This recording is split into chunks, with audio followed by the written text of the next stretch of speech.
একজন ব্যক্তি যখন তার জ্ঞানকে গভীর করে, তখন সে জ্ঞানের বিশালতা এবং যা কিছু সে এখনও জানে না তা উপলব্ধি করে।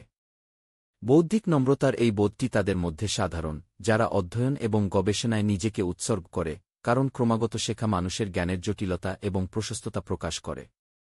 অ্যারিস্টটল ছিলেন খ্রিস্টপূর্ব ৪র্থ শতাব্দীর গ্রিক দার্শনিক, প্লেটোর শিষ্য এবং আলেকজান্ডার দ্য গ্রেটের শিক্ষক। তিনি যুক্তিবিজ্ঞান, নীতিশাস্ত্র, অধিবিদ্যা, জীববিজ্ঞান এবং অন্যান্য অনেক শাখায় তার অবদানের জন্য পরিচিত। তার দৃষ্টিভঙ্গি, যা জ্ঞানের ভিত্তি হিসাবে পর্যবেক্ষণ এবং অভিজ্ঞতাকে বিশেষাধিকার দেয়, শতাব্দীর পর শতাব্দী ধরে পশ্চিমা চিন্তাভাবনাকে প্রভাবিত করেছে। এই উদ্ধৃতিতে প্রকাশিত ধারণাটি দর্শন এবং বিজ্ঞানের একটি মৌলিক নীতিকে প্রতিফলিত করে, নিজের জ্ঞানের সীমাবদ্ধতা স্বীকৃতি দেওয়ার গুরুত্ব।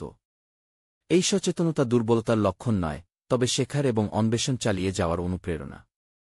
এমন একটি বিশ্বে যেখানে তথ্য প্রচুর এবং অ্যাক্সেসযোগ্য, নম্রতা এবং কৌতূহলের এই মনোভাব আগের চেয়ে আরও প্রাসঙ্গিক।